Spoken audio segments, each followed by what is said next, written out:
Herkese selam, kanalıma hoş geldiniz. Bugün sizlere kare motifli çanta yapımını anlatacağım. Bir takipçimin isteği üzerine. Hemen yapımında kullanılan malzemeleri saymak istiyorum. Şu şekilde farklı renklerde boncuklar aldım. Burada 7 çeşit farklı renkte boncuk var. 8 milimlik boncuklarım. İsterseniz bu kadar fazla renk almak zorunda değilsiniz. Birkaç renkte işinizi görecektir. Boncuklar haricinde şu şekilde 2 tane çanta aparatına ihtiyacımız olacak. Esneme yapmayan misinem var.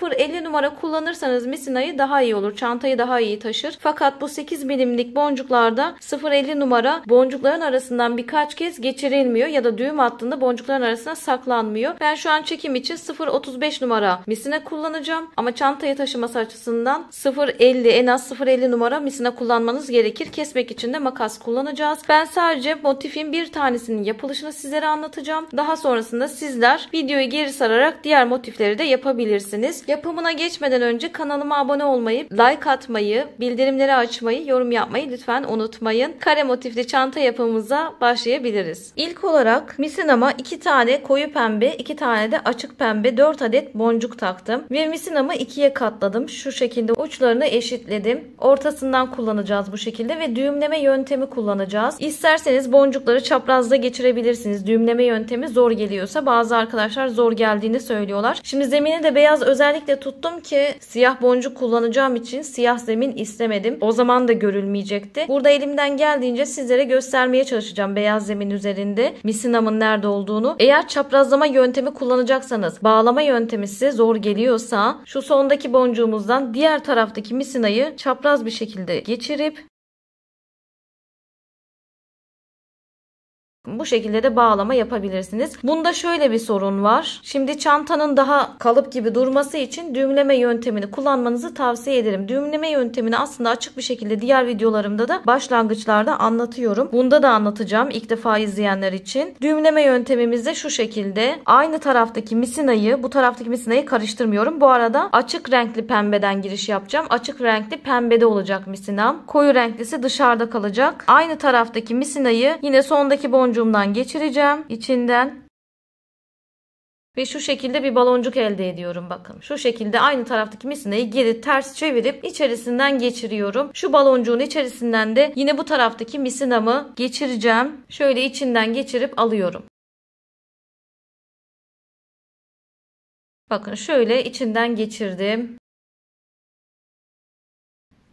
Burayı çektiğimde şöyle bir düğüm oluyor arkadaşlar. Bakın. Bunu da ne yapıyorum? Bu düğümü şurada açık pembe olan boncuğumun arasına çekeceğim.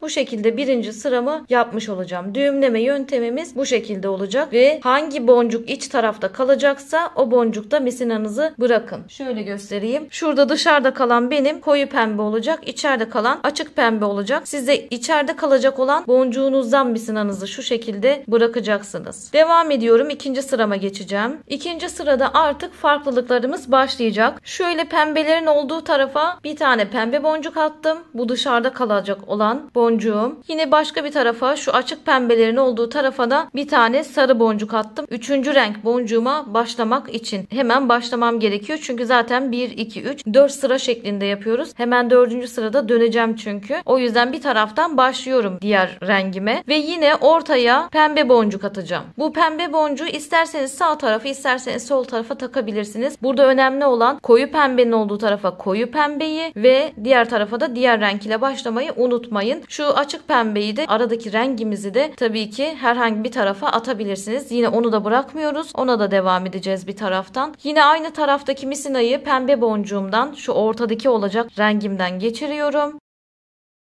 Aynı taraftaki misinayı geçirip şöyle bir baloncuk elde ettim. Bu baloncuktan da karşı taraftaki misinayı alıyorum. Bu yöntemi gerçekten zor olarak bulanlar olmuş. Bu yöntem aslında çok basit arkadaşlar. Aynı taraftaki misinayı boncuktan geçirip baloncuk elde ediyorsunuz. Baloncuktan da karşı taraftaki misinayı alıp burayı düğümlüyorsunuz. Bu kadar basit aslında. Çekiyorum. Düğümümü pembe boncuğun arasına aldım. İkinci sıramı da bu şekilde yapmış oldum. Şimdi üçüncü sıraya geçeceğiz. Üçüncü sırada bir önceki sıranın ikinci sıranın aynısı. Sarı olan tarafa sarı, koyu pembe olan tarafa koyu pembe koydum. Ve ortaya da bir tane açık pembeden attım yine. Ortadan devam edecek çünkü. Bu sefer açık pembeyi bu tarafa koydum. Çünkü bu ortadaki boncuğu ne tarafa koyduğunuzun bir önemi yok. Onu göstermek istiyorum size. Her videomda da anlatıyorum. Özellikle bu tarz videolarda, bu tarz çantalarda. Açık pembeden aynı taraftaki misinayı geçiriyorum. Bakın aşağıya doğru ucunu verdim. Çektiğimde burada bir baloncuk elde ettim. Buradan boncuğu çok çekersem ne olur? Boncuk dışarı çıkar. Boncuk dışarı çıkmayacak şekilde baloncuk elde ettim. Ve karşı taraftaki misinayı bu baloncuktan geçiriyorum. Geçirdim. Çektiğimde düğümümü pembenin arasına alıyorum. Üçüncü sıramı da bu şekilde yapmış oluyorum. Ve dördüncü sıraya geçtik. Dördüncü sırada farklılığımız var. Dördüncü sıradaki farklılığımız hem renk olarak var hem de boncukların takılma tarafı olarak var. Şimdi iki tane pembe boncuk taktım. Koyu pembeden, şu dışarıda kalacak olan, dönüyorum çünkü şu köşedeyim. Şu koyu pembeden taktım. Bir tane de açık pembeden taktım. Hepsini de aynı tarafa taktım bakın. Burada yine en son taktığım açık pembeden giriyorum. Aynı taraftaki misinayı geçirdim. Şöyle baloncuğumu elde ettim. Karşı taraftaki misinayı aldım. İçinden geçirdim. Şu haldeyim. Çektiğimde yine pembe boncuğumda kalacak şekilde, bakın pembe boncuğumun arasına düğümümü sakladım ve misinam pembe boncukta kaldı. Şu ortadaki boncukta kalıyordu ya, şuradan devam ediyordu. Şimdi bu kez yönümü değiştirdim. 3 boncuğu da aynı tarafa taktım ve yönümü değiştirdim. Yukarı doğru ilerleyeceğim, devam edeceğim ve açık pembedeyim. Hiçbir yere gitmiyorum. Boncuk takıp geliyorum. Boncuklarımı taktım, geldim. Burada hiçbir yere misinamı yürütmedim, bir şey yapmadım ve boncuklarımı da yine bir tarafa taktım. Şu dışta kalan misinaya takıyoruz arkadaşlar. İçte kalan misinaya takmıyoruz. Dışarıda kalan misinaya takacağım ki şu şekilde dönüp örmeye, yapmaya devam edebileyim. Ve boncuklarımı da üçünü de farklı renk taktım bakın. Koyu pembe, açık pembe ve sarı. Şu kullandığımız 3 rengin üçünü de dıştan içe doğru takıp devam edeceğim. Aynı taraftaki misinayı boncuğumun içinden geçirdim. Karşı taraftaki misinayı da içinden geçirdim. Çektiğimde burada ikinci sırama başlangıç yapmış oldum. Devam edelim. Şurada bir ön boncuktan, sarı boncuktan giriyorum.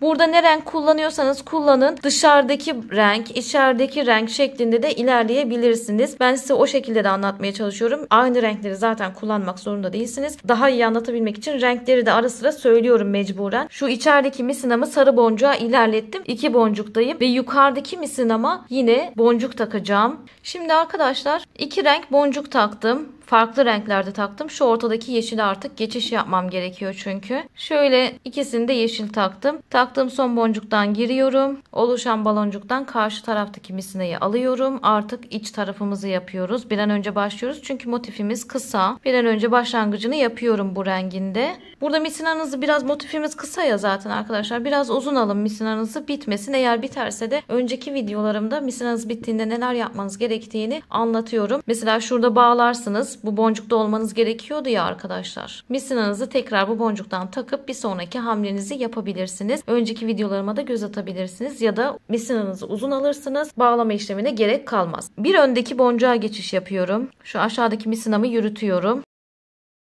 Şöyle 2 boncuktayım. Bir öne aldım misinamı. 2 boncuk takacağım tekrar. Bu kez renklerimi farklı taktım. Yeşili önce taktım. Sarıyı sonra taktım. Çünkü şöyle çevirdiğimde artık sarıya doğru, pembelere doğru gideceğiz. 2 boncuğumun ikisini de farklı taktım ve yeşili önce taktım. Dikkat ederseniz iç renk boncuğumu. Sarıdan giriyorum.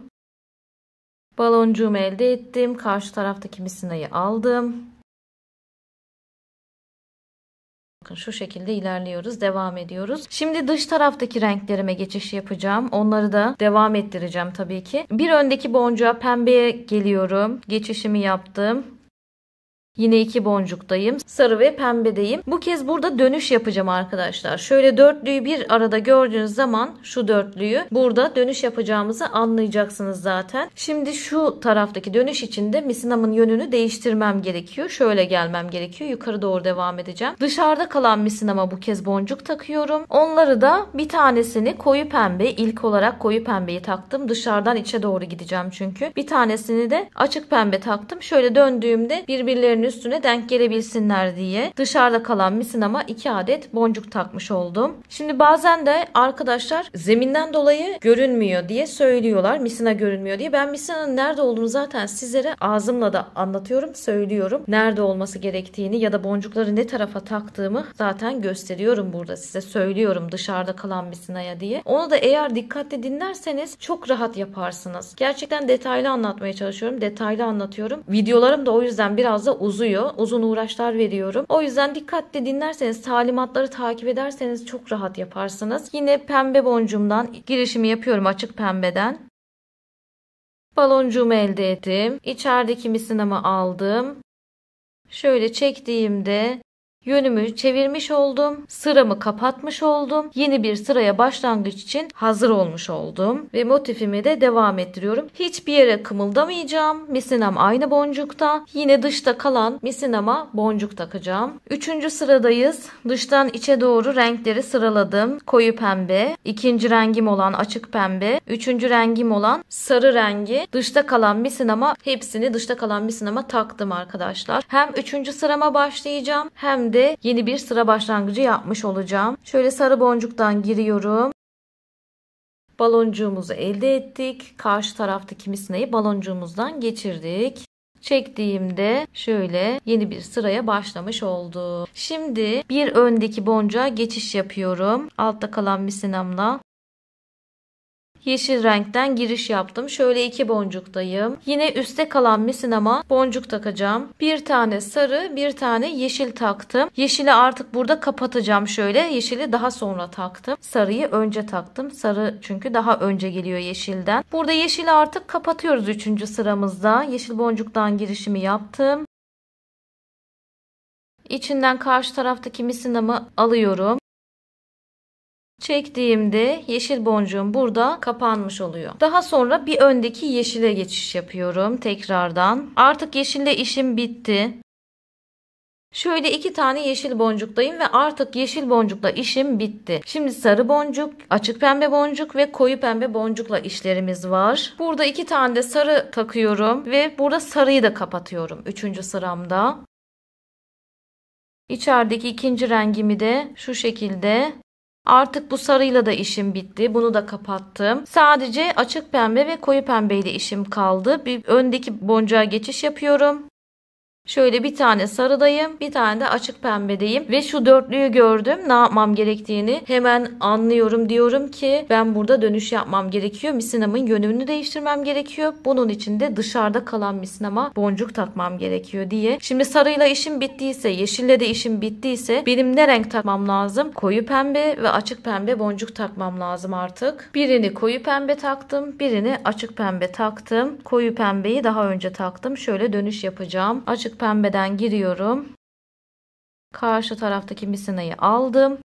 Şu şekilde 3. sıramı da kapatmış oldum. Burada son sıra artık ve son sırada sadece koyu pembe ve açık pembe ile işim var. Devam ediyorum. Hiçbir yere oynatmadım misinamı. Aynı boncuktayım. Şöyle açık pembedeyim. Hiçbir yere geçiş yapmadım. Burada 2 tane koyu pembe, bir tane de açık pembe boncuk taktım. Çünkü şöyle köşelerde ne yapıyoruz? 2 tane koyu pembe atıyor. Dikkat ederseniz köşelerde 2-2 gidiyor. Şöyle göstereyim. 2-2-2-2 şeklinde gittiği için zaten içerideki renklerle de işim bittiği için ne yapacağım? 3 tane boncuk takmam gerekiyor. 2 tanesini dışarıdaki rengimden, bir tanesini içerideki rengimden taktım. Devam ediyorum. Açık pembeden girişimi yaptım. Karşı taraftan misinamı aldım. Ve son sırama başlangıcımı yaptım. Şimdi sarı boncuğa geçiş yapalım. 2 boncuktayım şu şekilde. Şimdi devam ediyorum. İkişer ikişer takacağım boncukları. Şurada dönüşlerde 3 takıyoruz ama içeride ilerlerken ikişerli ilerliyoruz biliyorsunuz. Yine koyu pembeyi önce taktım. Açık pembeyi sonradan taktım. Şu şekilde çevirdiğimde pembe üstte kalacak şekilde. Yani renginizin şöyle çektiğinizde arkadaşlar yaparken bir bakarsınız, en kötü ihtimal nerede kalıyor, nereye denk geliyor ona bakarsanız diğer motiflerinizi bakmadan da yapabilirsiniz. Açık pembeden girişimi yaptım. Karşı taraftaki misinayı aldım. Çektiğimde bu şekilde diğer pembem dışarıda kalmış oldu. Yine bir ön sıraya, ön boncuğa geçiş yapıyorum. Yine koyu pembeyi önce taktım. Açık pembeyi sonradan taktım. Şöyle açık pembeden girişimi yaptım. Karşı taraftaki misinayı içinden geçirdim baloncuğumun. Şöyle ve çektiğimde dikkat ederseniz artık açık pembeyle de işim bitti. Sadece dışarıdaki koyu pembeyle işim kaldı. Bir öndeki boncuğa geçişimi yapıyorum. Ve burada isterseniz burada kalan misinanıza, isterseniz yukarıdaki misinanıza boncuk takabilirsiniz. Son artık kapatıyoruz. Şöyle dörtlüyü gördüm. Kapatmam gerekiyor. Yukarıdaki misinama taktım. Çünkü ne tarafa taktığınızın bir önemi yok. Burada direkt bağlayacağız arkadaşlar misinamızı. Şöyle bağladığımızda burayı kapatmış oluyoruz ve motifimizi tamamlamış oluyoruz. Birkaç kez bağlayayım hemen. Birkaç kez bağladım. Misinamı diğer boncuklardan geçireceğim. Şöyle yan boncuklardan geçirip kesebilirsiniz arkadaşlar. Ben hemen kesip geliyorum. Şimdi motifimiz tamam. Bundan kaç tane yapmanız gerektiğini zaten size söyleyeceğim arkadaşlar. Bunun haricinde şöyle 2 tanesine de çanta aparatı takacağız boncukların arasına. Ben şöyle bir tane hazırladım. Yine motif yaparken aralarına takacağız. Burada aparat takarken şöyle 2 boncuktayım. Ortadaki rengim bitmiş. Şu ortadaki rengimin 2 boncuğundayım. Onu bitirmişim. Dışarıdaki sarı rengimi kapatıyorum. İçeriden ikinci rengimi kapatıyorum. Bunun içinde 2 tane boncuğumu da takmışım. Burada farklı olaraktan normal hani motif yaparken normal bu şekilde devam ediyorduk ya arkadaşlar. Burada sadece farklı olaraktan aparatımı yukarıdaki boncuklu misinadan geçirdim. Boncuk olan misinadan takıyorum. Devam ediyorum. Yine sarıdan şöyle girişimi yaptım. Aynı taraftaki misinayı. Karşı taraftakini aldım. Sarıyı kapattım. İçerideki ikinci rengimi kapatmış oldum. Bir taraftan da aparat takmış oldum. Burada normal motifime devam ediyorum. Sadece aparat taktım arkadaşlar. Böyle bu şekilde. Şimdi burayı da kapatacağım mesela. Sarı rengim bitti. Ne yapacağım? Pembe ile kapatacağım. Yine dışarıya koyu pembe, içeriye açık pembe taktım. Şu şekilde çektim. Ve 3. sıramı da kapatmış oldum. 4. sıraya geçiyorum. 4. sırada kapanış sıramız biliyorsunuz. Bu şekilde devam edeceğiz. Sadece aparat taktık. Böyle 2 tane motifimize aparat takacağız. Çantamızın yan taraflarında kullanacağız bunları. Yan taraflarda şu şekilde kullanıp bunu kulp takmak için kullanacağım bu 2 motifimi. Bu 2 motifim dahil toplamda 25 adet motif yapacağız arkadaşlar. Çantamın boyutu için ben bu kadar motif yapacağım. Size eğer farklı boyutta çanta yapmak istiyorsanız ne kadar motif yapmanız gerektiğini de birazdan şunu tamamlayıp anlatacağım. 25 adet motif yapacağız. İsterseniz bunları farklı yapabilirsiniz. İsterseniz birkaç renkten yapabilirsiniz ve isterseniz de birkaç renkten sadece bir tane motif yaparsınız ve tüm çantaya o motifi kullanabilirsiniz. Böyle aralara da siyah boncuklar atarak birbirlerine bunları bağlayacağız. Birleştireceğiz. Aralara siyah boncuk ya da beyaz boncuk kullanabilirsiniz. Ya da farklı renk ne istiyorsanız onu yapabilirsiniz yani. Şimdi şöyle benim çantamın boyutu şu şekilde olacak. 3 motif en olacak. 2 motif boy olacak. Yani şöyle de gösterebilirim. Benim çantamın eni boyu burası olacak arkadaşlar. Şu kadar bir çanta elde edeceğim. Boyutlarını, kaç tane boncuk gittiğini video sonunda sizlere söyleyeceğim. Eğer çantanızın boyunu artırmak istiyorsanız burada şöyle bir işlem yapacağım. 2 tane ön yüz, 1 tane alt taraf, 2 tane arka yüz, 2'ye 3 şeklinde de kapak olarak kullanacağım. Yan duvarı da şu şekilde olacak. Benim çantam bu şekilde olacak. Eğer boyutlarını büyütmek istiyorsanız videonun sonunda boyutlarına göz atarsınız söyleyeceğim için. Birlikte sizin göz önünde ölçeceğim zaten. Çantanızın boyutlarını büyütmek istiyorsanız motiflerinizi fazla kullanabilirsiniz. Mesela şu şekilde bir en elde edersiniz. Boy olarak da bunları şöyle boylarını da yüksek tutarsınız arkadaşlar. Yani çantanızın boyutu bu şekilde de olabilir. Bu şekilde de olabilir. Motiflerinizi ona göre dizip yaparsınız. Ve boncuk boyutunuzu büyüterek de çantanızı büyütebilirsiniz. 8 milimlik yerine 10 milimlik boncuk alarak yapabilirsiniz. Çantanızın boyutlarını büyütmek çok kolay. Bunun tasarımını kendiniz yapabilirsiniz. Ben sadece tekniğini, yapılış tekniğini sizlere gösteriyorum. Aralara dediğim gibi siyah boncukla birleştirme işlemi yapacağız. Ben şunları hemen düzenleyip birleştirme işlemine geçelim. Toplamda 25 tane motif yaptık ve bunun 21 tanesini şimdi sırayla koydum. 1, 2, 3, 4, 5, 6, 7 tane yukarıya doğru var. 3 tane ene doğru var. Önce yukarıya doğru şöyle 2 aralık birleştireceğim. Daha sonra yanlardan birleştirerek devam edeceğim ve siyah boncukla birleştireceğim. 21 tanesini bu şekilde dizdim arkadaşlar. Şimdi şuradan başlıyorum. Biraz yaklaştırayım buraya size. Bu şekilde gideceğim arkadaşlar. Yaklaştırarak göstereceğim. Bu şekilde gittiğimizi bilin öncelikle. Şöyle yaklaştıralım. 1, 2, 3, dörtlü var ya. Dörtlünün ilkinden girişimi yapıyorum.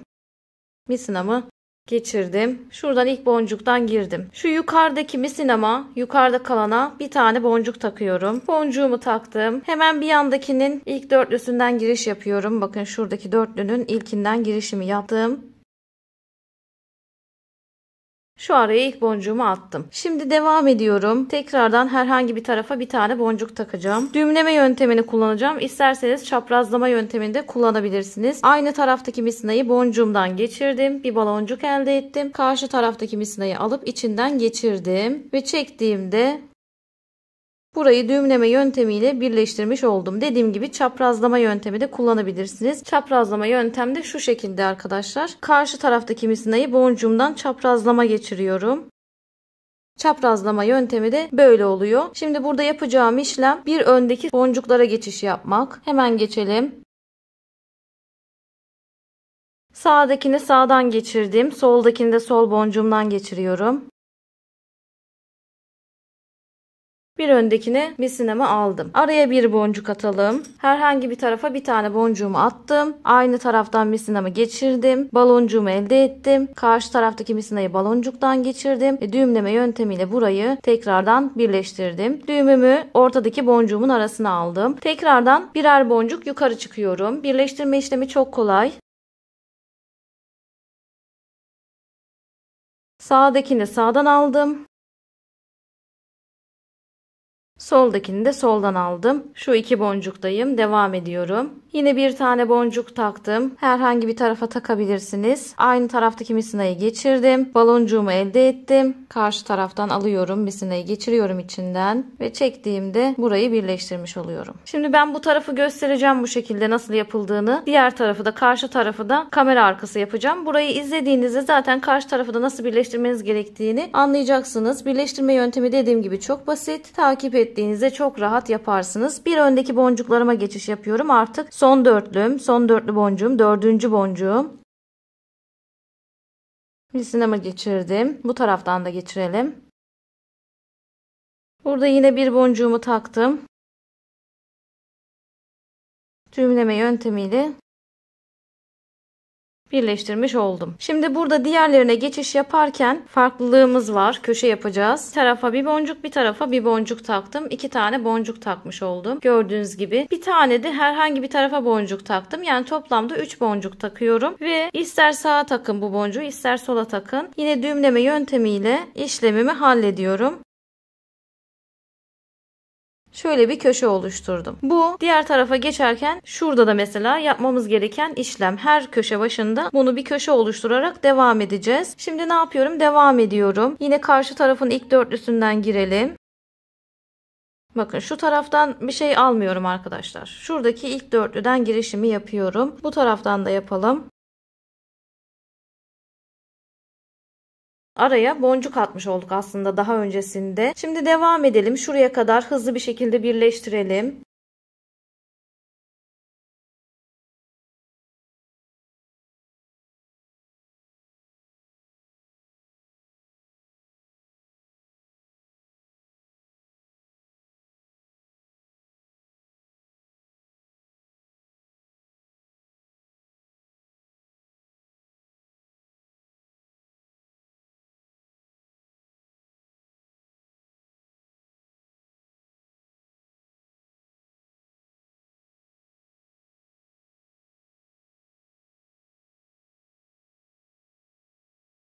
Evet, son dörtlümü de birleştirdim. Köşedeyim. Köşede ne yapıyorum? Birer boncuğumu attım. Bir tane sağ tarafa, bir tane sol tarafa birer boncuğumu attım. Şöyle göstereceğim size. Bakın şu şekilde birer boncuk attım. Üçüncü boncuğumu da herhangi bir tarafa attım. Bakın üçüncü boncuğumu da bu tarafa da koyabilirsiniz. Bu tarafa da koyabilirsiniz. Şimdi o taktığım üçüncü boncuktan misinamı geçiriyorum. Aynı taraftaki misinayı.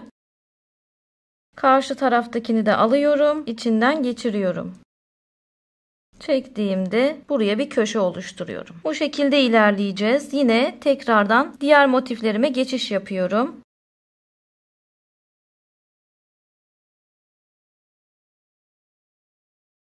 Geçişimi yaptım. Boncuğumu taktım.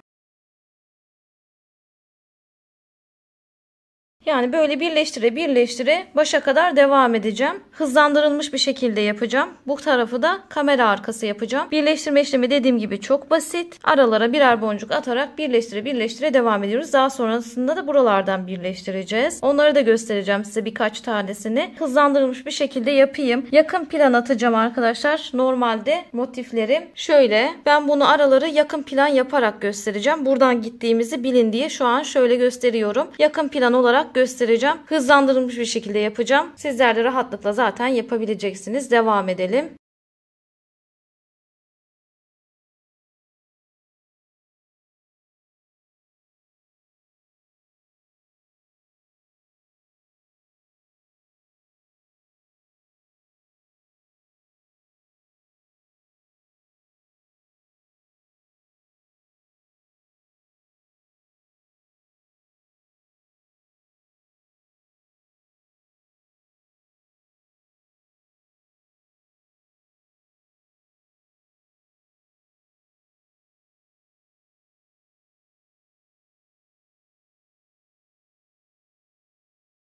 Yine şöyle bitimdeyim. Bir tarafa bir boncuk taktım, bir tarafa bir boncuk taktım. Diğerlerine geçiş yapmadan önce buraya hemen köşe oluşturuyorum. Üçüncü boncuğumu da herhangi bir tarafa taktım. Yine şöyle göstermek istiyorum sizlere. Bakın burası da üçüncü boncuğum. Hemen girişimi yapıyorum üçüncü boncuktan. Karşı taraftan misinayı aldım. Baloncuktan geçirdim. Çektiğimde buraya köşe oluşturdum. Şu bir tarafa bir boncuk, bir tarafa bir boncuk. Üçüncü boncuğumda da misinam bulunuyor. Misinam üçüncü boncuğumda. Şimdi diğerlerine geçiş yapabilirim.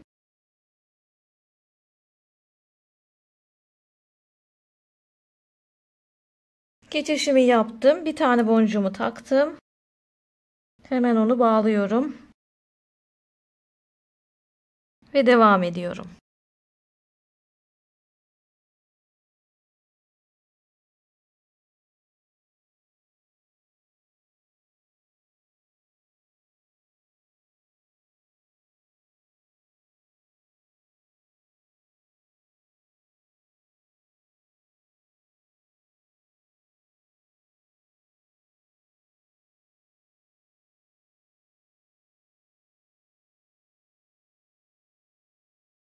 Köşe için şöyle birer boncuğumu attım. Üçüncü boncuğumu da bağlama yöntemiyle bağlıyorum.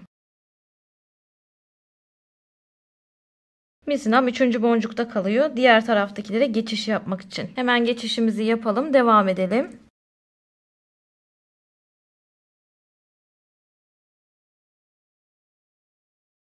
Bir tane boncuğumu taktım.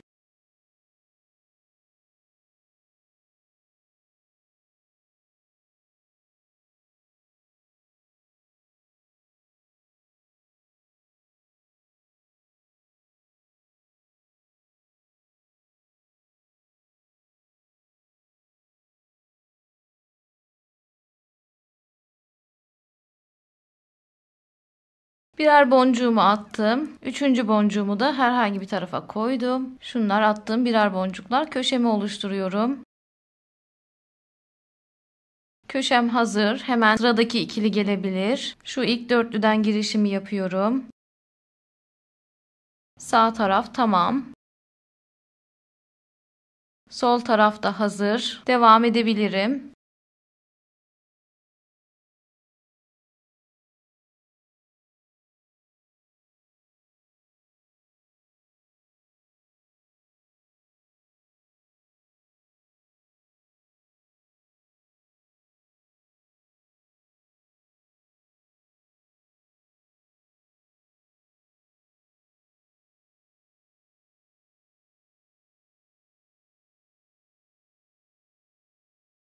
Şimdi son köşemi oluşturuyorum.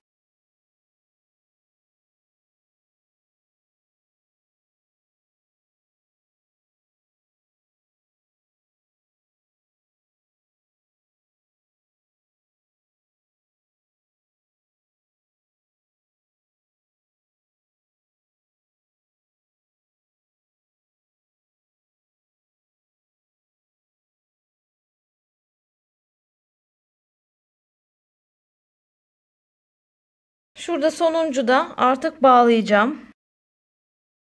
Şu şekilde bağlıyorum. Ve bu sırayı bitirmiş oluyorum. Birleştirmiş oluyorum. Şöyle uzaktan göstereceğim size ne yaptığımı. Yaptığımız işlem bu arkadaşlar. Bakın bu şekilde birleştire birleştire devam ettik. Bu tarafı da aynı şekilde yapacağız. Şuranın başlangıcını da göstereyim. Şuraya kadar. Geri kalanını bu tarafın yapımına bakarak birleştirebileceksiniz zaten. Buradan başlangıcımı yapacağım dediğim gibi ve size yakın plan göstereceğim. Siz bilin ki yukarı doğru gidiyoruz arkadaşlar. Hemen başlangıcımızı yapalım yakınlaştırıp. Yine misinamı ilk boncuktan geçiriyorum. Şöyle ilk boncuktan, şuradaki boncuktan taktım. 1, 2, 3, 4 şu sıra. Şu üstteki misinama boncuk atıyorum. Üst tarafa boncuğumu attım. Diğer karşı tarafın ilk dörtlüsünden girişimi yapıyorum. Aynı taraftaki misinayı. Şu aşağıdakine dokunmuyorum arkadaşlar. Bakın şu misinaya dokunmuyorum şimdilik. Girişimi yaptım. Çektiğimde bu arayı böyle bir boncukla bağlamış olacağım. Bir tane daha boncuk atalım. Hiçbir yere geçiş yapmadan. Herhangi bir tarafa bir tane boncuk taktım. O boncuktan bağlama işlemimi yapıyorum. Aynı taraftaki misinayı geçirdim. Karşı taraftakini de baloncuğumun içinden aldım. Şöyle. Burayı da birleştirmiş oluyorum. Şu boncuklardan yukarı çıkıyorum. Hemen birer boncuk bir sağdan bir soldan yukarı çıkıyoruz.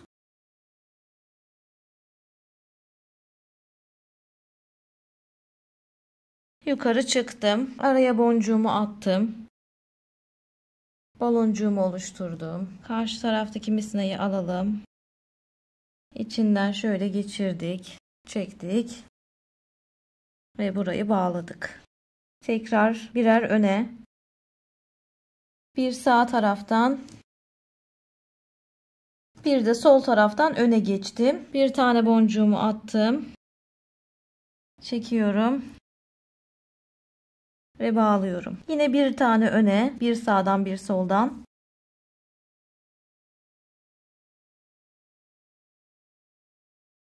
Boncuğumu atalım. Ve bu arayı birleştirmiş oldum. Şimdi diğerlerine geçiş yaparken ne yapıyorduk? Öncelikle köşe oluşturuyorduk. Köşemi oluştururken de şöyle birer tane boncuğumu attım karşılıklı. Bakın bir tane sağa bir tane sola attım. Şuradaki üçüncü boncuğumdan da bağlama işlemi yapacağım.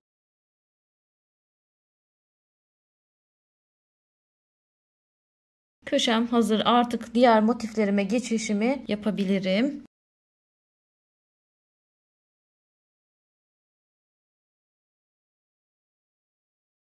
Yine birer boncuk atarak devam edeceğiz.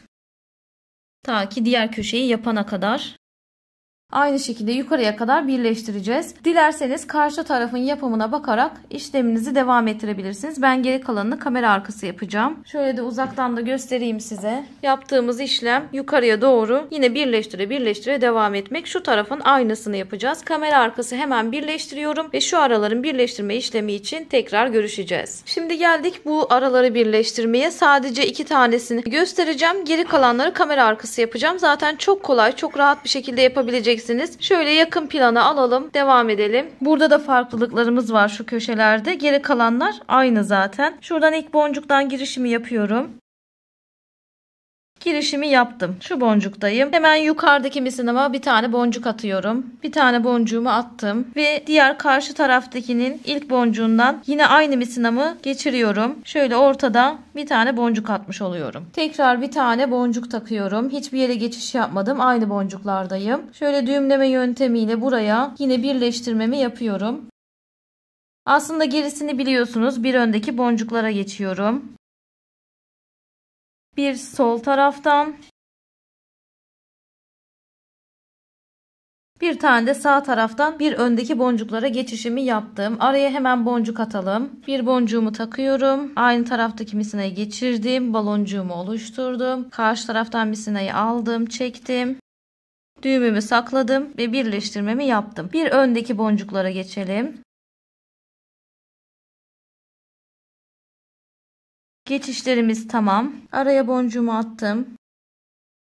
Çekiyorum. Buranın birleştirmesi de tamam. Şimdi öndeki boncuklara geçiş yapıyorum. Burada farklılığım başlayacak. Bir tane bu taraftan geçtim. Bir tane diğer taraftan.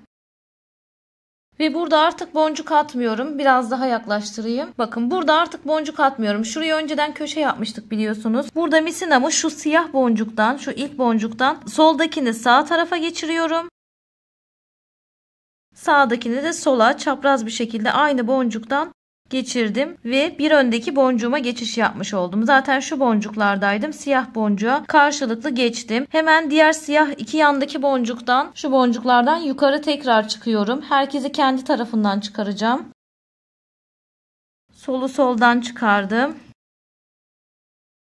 Sağ taraftakini de sağ taraftan çıkardım. Şimdi şu iki siyah boncuktayım bakın. Şu ikisindeyim. Yine öndeki siyah boncuktan karşılıklı şuradaki gibi aynısı.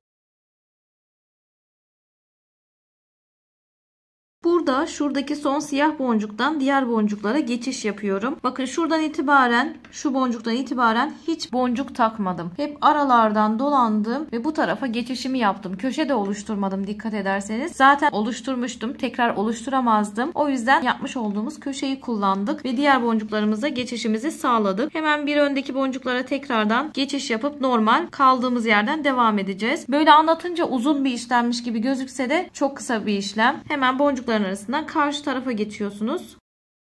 Ve artık şu aradayım. Hemen burayı hızlandırılmış olarak devam edeyim. Araya boncuklar atarak.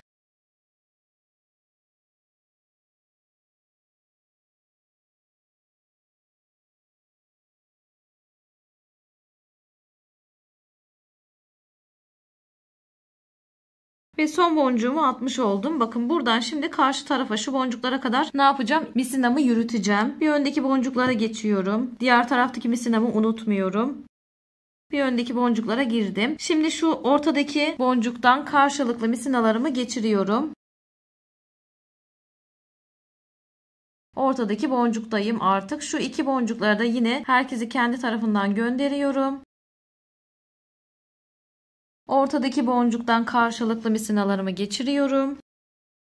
Bunu da diğer tarafa verdim.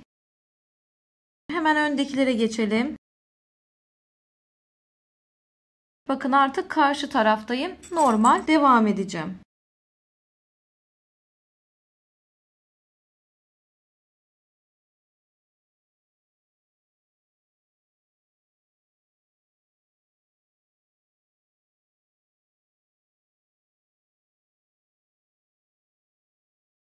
Burada son boncuğumu da taktım. Artık normal bağlıyorum.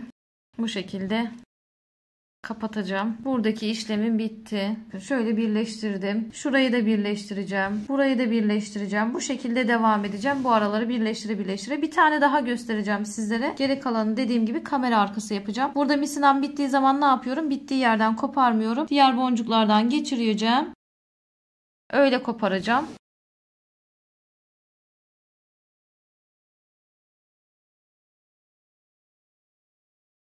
Burayla işim bitti. Şöyle uzaklaştırıp göstereyim size. Şu arayı birleştirmiş olduk. Bu araları birleştire devam edeceğim. Çok basit olsun anlatması diye bu yöntemi seçtim. Şurada aralarda siyahları yaparak da devam edebilirdik ama çok karışacaktı. Gerçekten çok zor olacaktı. Böyle birleştirme yöntemiyle daha basit oluyor anlatması. O yüzden bu yöntemi seçtim. Hemen şu arayı da anlatayım sizlere. Geri kalanları dediğim gibi kamera arkası yapalım. Zaten çok basit yapımı. Yakınlaştıralım ve başlayalım. Öncelikle ne yapıyorduk? Şuradaki ilk 1, 2, 3, 4. boncuğun ilkinden girişimi yapıyordum. Misinamı şöyle aldım aşağıya doğru ve yukarıdaki misinama, yukarıda kalan misinama boncuk takıyordum. Şöyle boncuğumu taktım ve aynı misinayı bu sefer karşı taraftaki 1, 2, 3, 4. boncuğun ilkinden geçiriyordum. Ve buraya boncuğumu araya alıyordum. Hiçbir yere geçiş yapmadan bir tane daha boncuk taktım. Şu araya da bir tane boncuk atacağım. Düğümleme yöntemiyle bu araya boncuğumu atıyorum. Ve bu şekilde başlangıcımızı yapıyorduk biliyorsunuz. Hemen ön taraftaki boncuklardan devam edelim. Şuraya kadar, köşeye kadar hızlandıracağım.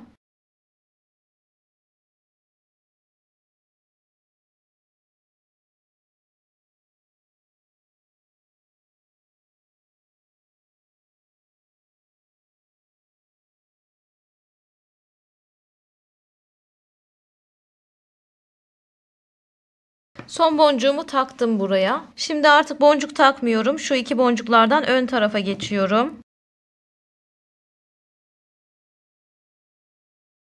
Daha sonraki işlem ortadaki siyah boncuk. Karşılıklı misinaları geçiriyorum. Yine öndeki iki siyah boncuktan misinalarımı öne alıyorum. Bu da tamam. Ortadaki siyahtan karşılıklı çapraz geçiriyorum. Ve daha sonraki işlem olarak da şuradaki boncuklarıma geçiş yapıp devam ediyorum.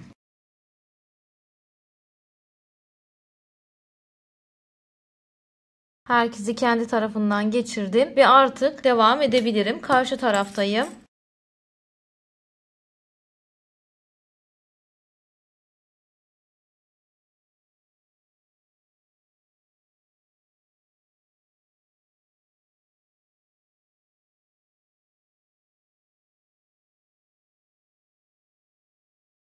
Son boncuğumu taktım. Daha boncuk takmıyorum. Şu arada zaten var. Hemen yukarı çıkıyorum. Önümdeki boncuklardan. Bir bu taraftan. Bir tane de diğer taraftan yukarı çıktım. Şu siyahtan karşılıklı çapraz geçiyorum. Diğer iki siyahtan yukarı çıkıyorum.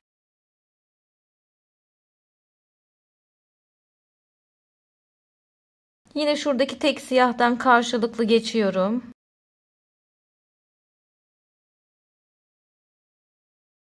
Ve yukarı çıkıyorum diğer renkli boncuklarımdan. Ve artık karşı taraftayım. Devam edebilirim. Şuraya kadar bitirelim. Geri kalanları kamera arkası yapacağız zaten.